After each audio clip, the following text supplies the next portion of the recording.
Welcome back. St. Lucia's Citizenship by Investment program launched its new brand and enhanced website as part of an overall strategy to become one of the most visible, viable, and unique programs internationally. The CIP's rebrand coincides with its 5th year of operations, and the program is now focused more than ever on using St. Lucia's citizenship in the furtherance of national development goals in the short to long term. The new CIP visual identity incorporates the country's matriarchal brand featuring the immediately recognizable famous pitons. However, the CIP notes that this rebranding is much more than a logo or a new look and feel in the market. It is the unveiling of an entire strategy in motion to develop and be perceived as the best run and most successful global citizenship program in the world.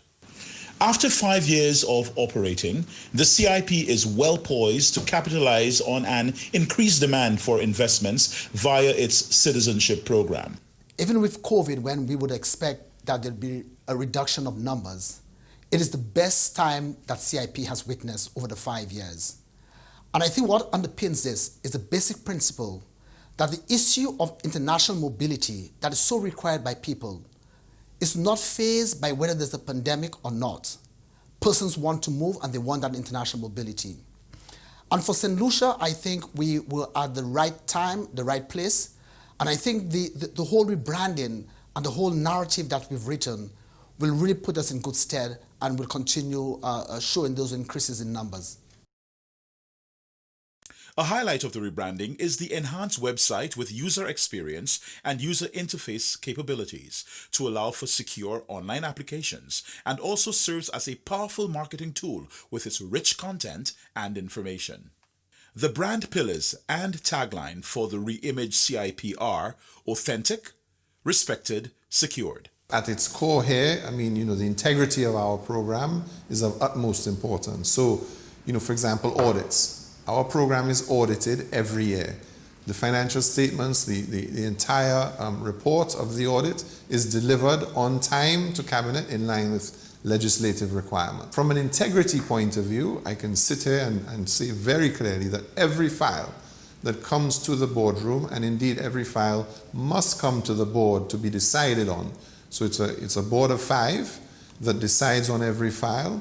And every file that comes to our boardroom has had to go through all of the regulatory due diligence, all of the private due diligence, and then all of our national security and international security partners. Prime Minister of St. Lucia, Honorable Alan Chasney, is pleased with the direction that the CIP has taken under his leadership. Key benefits from the revenue derived from the CIP program include availability and ease of access to affordable funding for investments and development in the country via the National Economic Fund, as well as improving the country's net worth and credit rating. In addition to improving the credit rating of our country, is that it drives investment.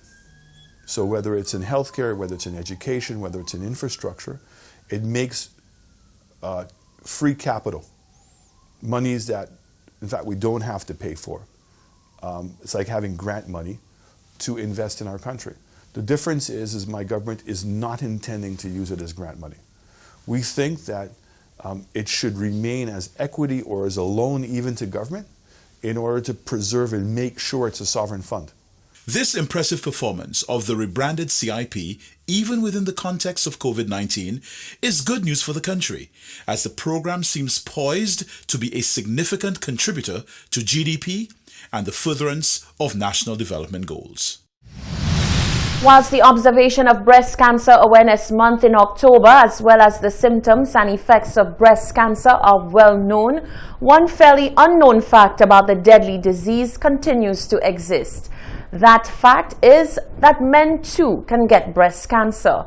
Health educator Alison Isbert is hoping to fix this issue by speaking on the matter and is asking men to not only listen up but to spread the word. We don't have official numbers or percentages for breast cancer in men in St. Lucia, but I do know that at least 2 men in St. Lucia over the years have presented with breast cancer. So what that says is that breast cancer in men is a reality. It's a fact. Men have breast tissue, and because they have breast tissue, the possibility is there for them to get breast cancer. So they're part of the campaign. One, because as a man, they too can get breast cancer, and they can encourage their fellow brothers and friends and partners, male partners, to go out and get screened. Now, the Hot 7 TV crew took to the streets, picking the brains of men to find out whether they knew that they too are susceptible to breast cancer. These were their mixed responses. The month of October is Breast Cancer Awareness Month. Well-known fact. However, here's something that not too many people knew about. Men too can get breast cancer. So today we decided to pick the brains of men on the street to find out whether they knew about this or not. Here's what they had to say. Yeah. And the checkups, yeah, you just have to check it. Almost like the women. What can I say about that? I don't know anything about breast cancer. I know women having breast cancer, but I don't know if it's Monday or October month or whatever. I don't know. Because men can get breast cancer. What they're supposed to do is to go to doctor and make sure everything all right. Yes, I know men can get breast cancer. I mean, as to the popularity of it, I don't know. I don't know if a lot of men get breast cancer. I know that it's a possibility. I'd just like to say to both men and women, you know, cancer is one of the highest killers, you know, in the world. So please get tested. I mean, men like women, get tested, especially you guys. I mean, we guys, we always believe that, you know, going to doctor is like a death sentence, you know, but it's always to be safe than sorry. Well, according to what I have been hearing, I know most of the sicknesses, apart from actually men having children, men could have most of the sicknesses women have, you know. It's just sad that most people don't realize it's the same body we have. So it's not surprising. As to getting screened, I think it's an important way of keeping check of your life, your health. So I think people should be more, if you are more concerned of your health, then naturally if you are getting access to those things, then make use of it. No, I'm totally lost on this one. I don't think I'm educated enough for me to know about that person, but that is new to me from what you said to me right now regarding breast cancer with men. But then nevertheless, then it could, once you have breast, I assume that you can get breast cancer.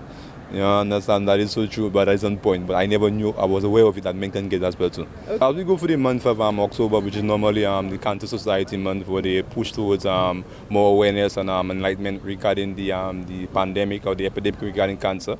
I pray that each and every gentleman, whether it be man or woman, will be able to be more thoughtful in their thinking when it comes to the healthcare and just look forward contributing towards the society, because sometimes we do not want to contribute towards the cancer society, but when we hit home with a family or a member, we see really truly how it was necessity for us to contribute towards the funding and stuff like that. Because sometimes they come to us, they give us little leaflets and stuff, and we ignore it, we throw it away, unless with one of our families that hit it to say, wow, we need to start contributing towards the healthcare. But it's something that is very important, utmost health, and we should look forward to taking care of our overall health when it comes to cancer. Interesting answers. However, it's nice to see the men out there encouraging women and men alike to go out there and get screened. Well, you've heard their thoughts on the matter. Want a chance to share your opinion? Join us next time when you can have your say. Reporting for Hot 7 TV, I am Rochelle Gonzalez. The government has officially launched the National Infrastructure Assessment Report, which was a collaboration between the National Integrated Planning and Program Unit, NIP, the University of Oxford, and the Infrastructure Transitions Research Consortium of Universities. The National Infrastructure Agenda provides the Ministry of Finance with tools which are expected to help the fiscal situation by prioritizing large-scale infrastructure initiatives amidst a time of immense social, economic, and environmental challenges brought about by COVID-19.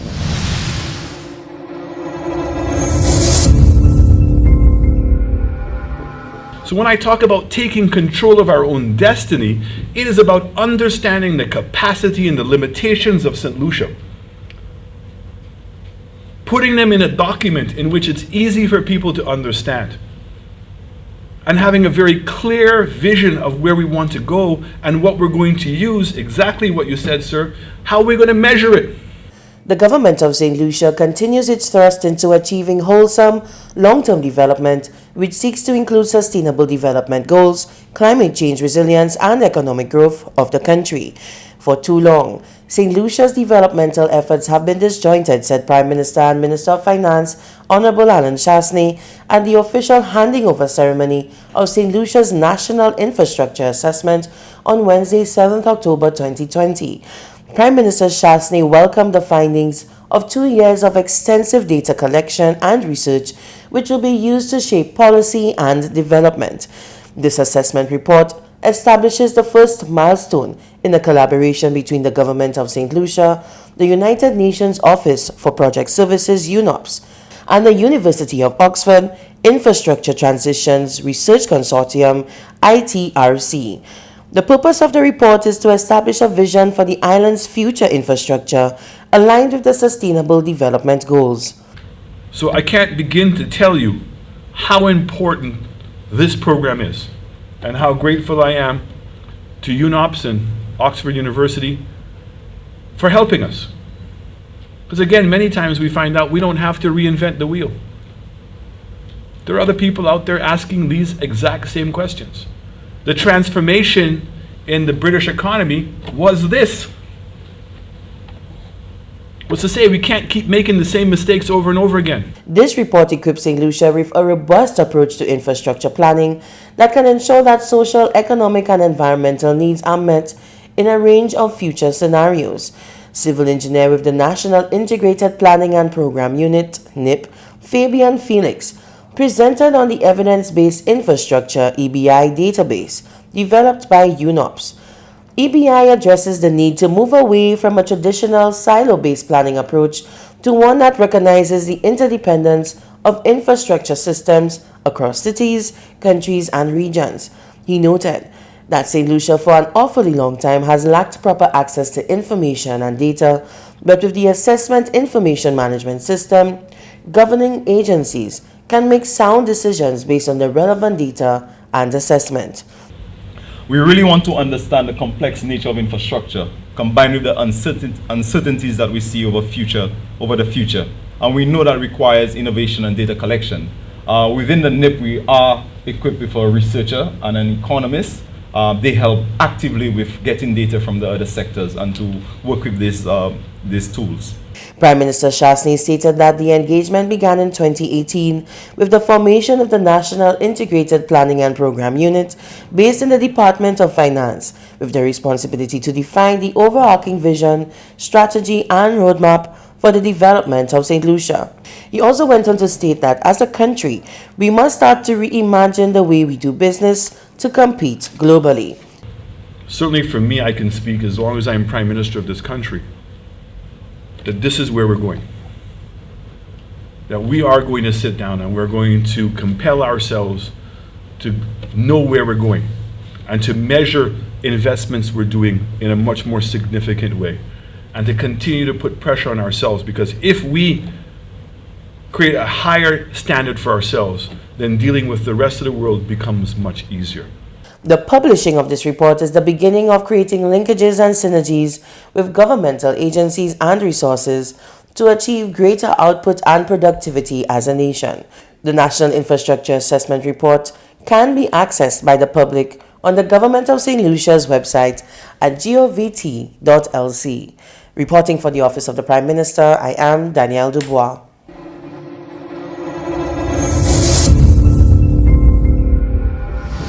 Stay with us. Sports and weather are coming up after the break.